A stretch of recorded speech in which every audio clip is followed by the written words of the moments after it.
and we invite into the stream Mark Hackett. He is Nationwide's Financial Chief of Investment Research. He's joining us from Philadelphia. I want to start with something that you've pointed out, that there's been a period of consolidation following the dramatic move since March, neither unexpected nor is it unhealthy.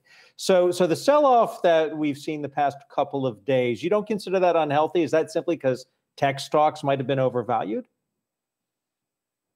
It a little bit more orderly than it's been. Some of the volatility that we're seeing is a little bit more akin to the emotional trading that we saw earlier this year than what we've seen over the last couple months, which was a very calm market. So we would like to see it a little bit more orderly than certainly what we saw, the last 5 days or so. But in reality, we can't just keep moving higher. We had a 7% positive move in August. August is a traditionally weak seasonal month, and it was the best August since 1984. So there is an expectation that when you have the type of move that we've seen, the best 5-month move since 1938, there is an expectation that you should have some movement in the markets as you reach an equilibrium. Hey, Mark, it's Julie here. So most of the attention, of course, has been captured by the sell-off in stocks. But as you pointed out to us in your note, it's not just stocks. It's been pretty cross-asset here. And in particular, I want to highlight what's happening in oil prices. They're down again today, below $38 a barrel. We just got the weekly inventories numbers out of the United States, which showed a build in crude inventories of about 2 million barrels. The estimate was for a drop of 3 million barrels, although there was a drawdown in gasoline inventory. So what do you think what's happening in oil? How does that reflect on the broader market, and how concerned do we need to be about that as, say, an economic indicator? Oil move is really predicated on two things. Number one, it is kind of a proxy for a risk on trade.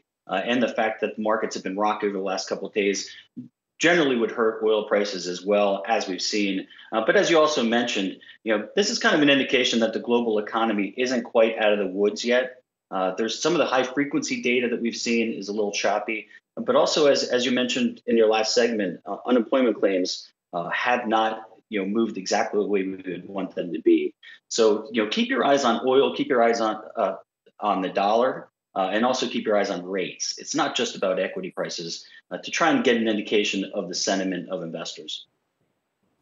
It's Julia LaRoche, and you were just referencing keep your eyes on the dollar. Walk us through what you're looking for specifically there and what some of the implications might be. Yeah, remarkable decline in the dollar over the past, since really March. We had the flight to liquidity / quality in March. Since then, it's been a very directionally down move in the dollar, as many had bet that the rest of the world was going to eclipse us in terms of the recovery from COVID. That has not been the case. We've seen bounces in a lot of foreign countries at this point.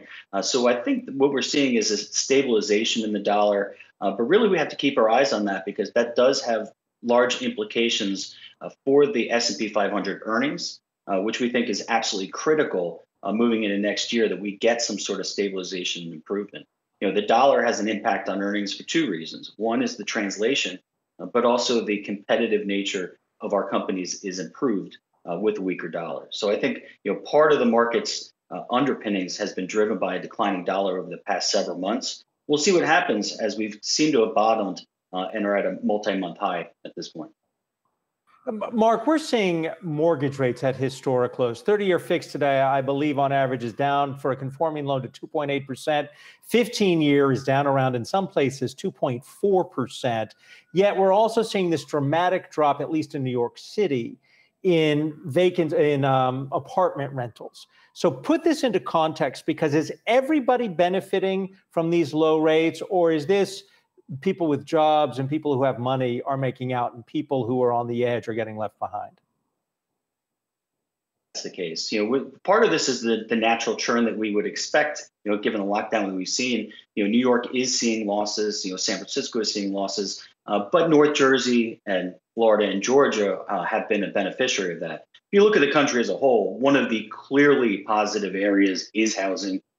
Housing prices are at very strong levels at this point. Affordability is actually holding in there despite those higher prices because, as you mentioned, lower mortgage rates. Clearly, that does benefit those that are in a fairly strong financial position. We have not seen the type of move down in credit by mortgage originators like we saw during the 2005-2006 period. So we're not in an unhealthy market right now, but as you said, unfortunately, there is a bit of a haves and have-nots with regards to being able to take advantage of the low mortgage market. But in general, housing is incredibly strong and one of the absolute positives for the fundamental backdrop.